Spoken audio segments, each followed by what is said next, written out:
Merci d'être avec nous sur le plateau du 2PTV, toujours en direct du Salon des maires et des collectivités locales. C'est le deuxième jour et nous vous accompagnons évidemment tout au long de l'événement avec différentes émissions, débats, analyses, contradictions aussi parfois pour vous donner plein d'informations sur votre quotidien. On va continuer aujourd'hui de parler de la revitalisation des centres-villes et des centres-bourgs qui est un des points d'attention majeurs évidemment de l'U2P. Notamment parce qu'on n'est pas peu fiers d'avoir fabriqué un petit coup de foudre sur ce plateau il y a 2 ans. On va vous en dire un petit peu plus dans un instant. Avec nous pour en parler, Mélanie Thomain, bonjour. Bonjour. Députée du Finistère, présidente de l'Association nationale des pôles territoriaux et des pays, conseillère municipale à la ville d'Anvec ainsi que de l'agglomération de Landerneau, Laouda. Laouda ou Laoudas? Daoulas. C'est ça, Laouda, c'est ça. Pays de Daoulas. Bertrand Olivier est également avec nous. Bonjour. Bonjour à tous. Maire de Joinville en Haute-Marne et président de la Fédération des villages étapes. Patricia Cassagne est avec nous. Bonjour. Bonjour. Maire de Luz dans les Landes, pas très loin de Mimizan. Également vice-présidente de la communauté de communes des Grands Lacs. Et pour terminer, notre dernier invité, Aurélien Bertrand. Bonjour. Bonjour. Épicier à la Roque de Fa, près de Carcassonne et président pour la région Occitanie de la Fédération des épiciers de France. J'aimerais d'ailleurs commencer avec vous, Aurélien Bertrand, pour bien comprendre à qui et à quoi doit-on, selon vous, ces difficultés des centres-villes et des centres-bourgs, principalement dans les zones rurales? À la disparition, premièrement, des commerces et des services publics. Lorsque dans une commune, l'activité économique baisse, forcément, les commerces, la population décroît et les commerçants partent, avec les services publics aussi. Donc c'est une nécessité absolue de faire cette reconquête des territoires qui doit passer par des commerces de proximité pour réattirer des habitants et pour redynamiser les centres-villes et surtout pour moi les villages. Patricia Cassagne, on va venir dans un instant à votre combat pour avoir un épicier, mais racontez-nous vos difficultés sur le terrain en tant que maire d'une petite commune. Parce que on est tous d'accord pour dire qu'on aimerait avoir des centres-bourgs vivants, mais ça a l'air pas si simple que ça non plus pour vous. En effet, la démarche est compliquée, surtout quand je suis maire d'un petit village de 621 habitants et nous ne sommes pas assez formés. Les secrétaires, j'ai une secrétaire et demie et c'est vraiment un très très lourd dossier concernant ce projet de réhabilitation d'un bâtiment de l'ancienne poste qui a une centaine d'années.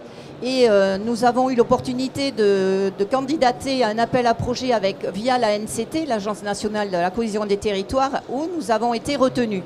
Et là, je tiens aussi à remercier les services de l'État, notamment la préfecture des Landes, qui m'a accompagnée, parce que honnêtement, aller sur une plateforme, c'est vraiment très très compliqué. Voilà.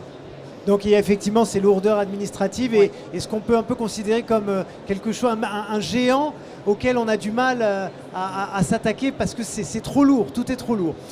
Bertrand Olivier, vous êtes au chevet des villages étapes. Oui. Ces villages étapes pour leur redonner évidemment de la vitalité, de l'intérêt pour les automobilistes, parce que c'est vrai que quand on roule sur ces autoroutes, ces nationales, on voit marqué village étape. Mais on se dit souvent, bon, il y a une aire d'autoroute dans 2 km, on va plutôt aller là-bas. Et c'est ça aussi votre combat. Oui, c'est un combat militant parce qu'au départ, c'est effectivement des collectivités, des communes qui ont été déviées par une autoroute non concédée ou une nationale et qui ont perdu complètement leur attractivité. Alors c'est le cas pour ma commune de Joinville en Haute-Marne qui a été déviée dans les années 90 et on a perdu tout de suite du commerce et du commerce important, du commerce fort, j'appelle la restauration notamment. La restauration, c'est ce qui anime aussi tout le centre d'une commune. Et donc on a perdu toute cette attractivité. Et il a fallu se battre et à travers notamment les labels, pour regagner effectivement de flux sur la collectivité, sur nos communes. Et c'est le but à travers la Fédération française des villages étapes, c'est redonner de la vie à travers ce label dans nos communes. Et il y a beaucoup de villages étapes en plus qui méritent d'être visités, d'être vus par les touristes oui, parce qu'il y a sur du leur patrimoine chemin. aussi. Et voilà, il y a du patrimoine. En fait, on a un pays magnifique où il y a du patrimoine partout. Et c'est dommage qu'on en loupe parfois dans ce genre de village. Mélanie Thomain, bon, vous voyez, vous avez un panel représentatif des difficultés de terrain sur le territoire breton. Est-ce que vous voyez aussi ce genre de difficultés-là? Écoutez, pour la petite anecdote avec mon collègue, vous voyez, j'avais le choix au début de mon mandat de député d'installer ma permanence parlementaire soit dans une ville de sous-préfecture, soit dans un village étape. Et j'ai choisi le village étape. Donc vous voyez, ça peut aussi être symboliquement l'action concrète de la représentation nationale, d'être au plus près des territoires qui ont des projets à défendre, notamment celui de défendre la densité commerciale, y compris dans des communes un peu plus rurales, parce que c'est ça aussi l'attractivité de nos bourgs qu'il faut défendre. Il faut les défendre d'abord dans nos territoires, au service des habitants, mais il faut aussi être capable de les défendre à Paris quand on va chercher des budgets pour réalimenter les dotations de nos collectivités locales. C'est intéressant ce que vous dites parce que c'est ce qui ressort un petit peu de nos discussions depuis hier, c'est que l'exemplarité, le symbole d'engagement comme celui-ci que vous avez fait sur le village étape, c'est peut-être justement le premier pas vers tout ce qu'on est en train d'essayer d'atteindre. Et peut-être que certains députés n'ont pas aussi ce courage-là de dire non mais en fait je prends un choix clair et j'envoie un message à nos commerçants. Vous en parlez un petit peu entre vous en disant bon maintenant il faut en fait que les maires et les députés disent qu'ils s'engagent de cette manière-là. Je crois que le grand sujet dont on ne parle pas suffisamment au sein de la représentation nationale, c'est la question de la fracture territoriale, c'est-à-dire le décrochage d'une partie des habitants dans notre pays, en particulier dans les territoires ruraux, les territoires intermédiaires dits périurbains, qui ont besoin d'être accompagnés dans le portage d'un certain nombre de projets structurants, pour que chacun puisse vivre dans un cadre de vie dans lequel on se sent bien. Je vais vous donner peut-être un exemple que j'aime bien parce que c'est aussi celui qu'on défend à travers l'association des pays et des pôles métropolitains. C'est celui de défendre l'ingénierie de projet au service des territoires. Et par exemple, les fonds leaders qui sont gérés à l'échelon des pays, ils servent à alimenter des projets de territoire. Il y en a un en particulier dans une commune d'un peu plus de 300 habitants, en presqu'île de Crozon. Donc territoire rural, littoral, porte d'entrée vers la presqu'île de Crozon. Et l'un des projets en question a servi à réhabiliter un hôtel qui était à l'abandon depuis les années 80. Et en 2023, on a accompagné un porteur de projet, une entreprise qui a décidé de réhabiliter cet hôtel et d'en faire un lieu centre d'interprétation, mais aussi un lieu de commerce, puisqu'on a créé à l'intérieur un restaurant, un bar, et on a même intégré une distillerie rennaise qui a créé une antenne au sein de cet ancien hôtel. Et puis tout ça, ça fait revivre un centre-bourg qui se mourait, qui perdait ses commerces. Et ça aussi, c'est utile pour les habitants pour créer de l'emploi. Et puis une vie pour les habitants qui vivent à l'année dans ce territoire. Ouais. Je vous parlais tout à l'heure de ce fameux coup de foudre qui a eu lieu sur ce plateau il y a 2 ans. Alors on va en parler avec vous, Patricia Cassagne. Vous aviez besoin, vous aviez envie d'avoir un épicier dans votre commune. Et puis vous avez rencontré sur ce plateau, à l'époque, le président de la fédération, me semble-t-il. Oui. Et vous avez travaillé en lien avec la fédération. Racontez-nous un petit peu tout ce cheminement. Oui, effectivement, la première rencontre a eu lieu il y a 2 ans sur ce plateau et je remercie l'accompagnement des épiciers de France via Aurélien qui est déjà avant tout épicier et surtout par son président, monsieur Alexis de Beauzieux. Voilà. Et du coup, c'est un projet mûrement réfléchi parce que nous avons au sein de la communauté de communes des Grands Lacs, c'est Biscarrosse. Mimizan, c'est l'autre communauté de communes, mais néanmoins, nous sommes sur l'entrée du territoire des Grands Lacs et pour aller à Mimizan ou à Biscarrosse, on passe par lui. Voilà. Tous les travaux ont été faits pour, une place, l'éclairage public, il y a des voies PMR, tout est bon maintenant. Alors ce projet, effectivement, nous avons été accompagnés par le développement économique de la communauté de communes des Grands Lacs. Nous avons également un appui avec la Chambre de commerce et la Chambre des métiers de l'artisanat et le soutien sans faille des épiciers de France. Alors justement, de quelle manière avez-vous travaillé pour implanter cet épicier ? Cette épicière même ? Parce que c'est une femme. Qu'on a trouvé. Donc déjà, c'est un accompagnement qui a à 2 niveaux. Le premier avec la collectivité, parce qu'effectivement, il ne suffit pas d'une volonté politique pour installer un commerce de proximité, mais il faut que ce commerce de proximité puisse en vivre et être pérenne et rentable. Et donc, c'est vrai qu'à la Fédération des épiciers de France, on a développé des critères à avoir des prérequis si une collectivité veut installer une épicerie. Et donc c'est ce premier travail-là, on a regardé si le local correspondait à ces critères, et effectivement à lui il le correspond tout à fait en termes de surface, en termes de passage aussi, puisqu'il y a une route très fréquentée qui passe. Donc c'est les premiers critères qui permettent cette installation.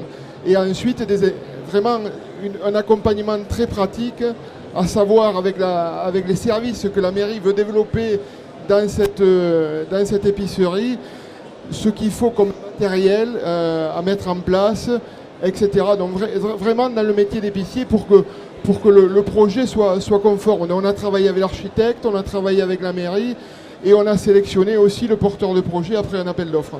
Et la bonne surprise, c'est que vous avez eu 7 projets qui ont été présentés. Voilà, 7 projets qui ont été... Alors qu'on aurait pu se dire, dans une petite commune comme ça, si on en trouvait, on est déjà content.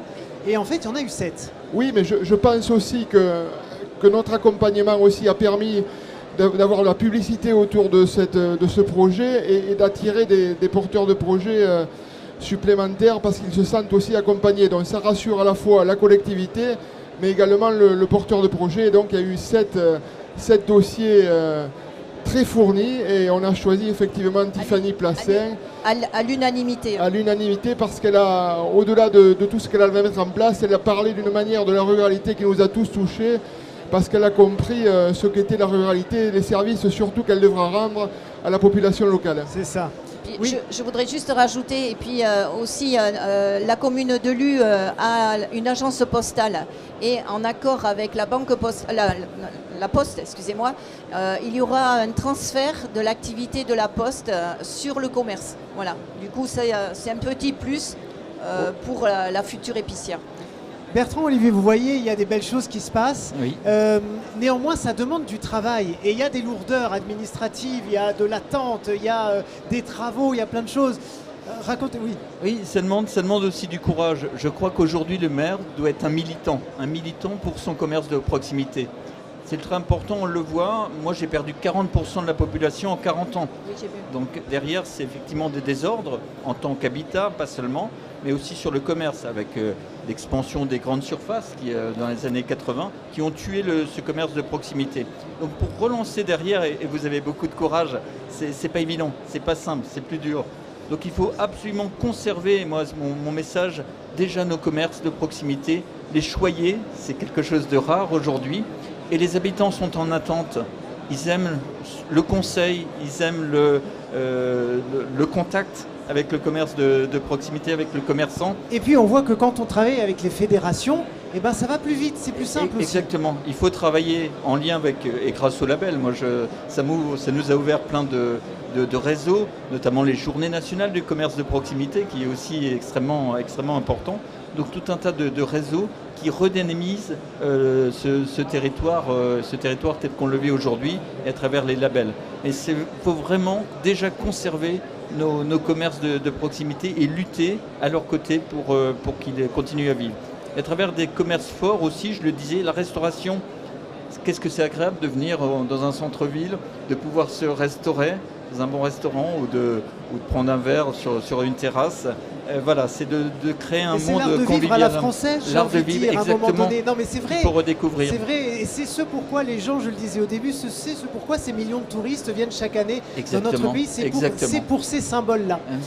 Dernier mot, Mélanie Thomas, pour conclure cette table ronde. En tant que députée, de quelle manière vous pouvez agir pour redynamiser les centres-villes, les centres-bourgs? Peut-être pas en faisant une énième loi, parce que je crois que tout le monde en a un petit peu marre, mais voilà, toujours de manière militante peut-être. Mais je crois que nous sommes face à de grands choix de société dans la période. Sans doute que l'affaire de la multinationale Chine ne vous a pas échappé ces dernières semaines. C'est vrai que les modes de consommation évoluent chez les Françaises et les Français, et nos petits villages n'y échappent pas non plus. Il y a sans doute une question de pouvoir d'achat là-dedans, que de consommer différemment, consommer en ligne et parfois faire appel à des multinationales pour commander des colis qui arrivent directement à la maison. Mais je crois qu'on a aussi un équilibre à trouver. Ça, c'est la responsabilité des élus, avec des usages, des consommations au plus proche de nos habitants. C'est par exemple pour la bonne alimentation à travers les réseaux d'épicerie, à travers nos commerces de bouche, les restaurants également. Et donc tout ça, c'est aussi à travers le travail des collectivités locales, le travail des élus au niveau national, notamment au Parlement, qu'on pourra organiser cet équilibre entre nouveaux modes de consommation, mais aussi maintien du commerce de proximité qui est essentiel si on veut garder une bonne qualité de vie et, vous l'avez très bien dit, une identité de nos modes de consommation à la française parce qu'on en est très fiers.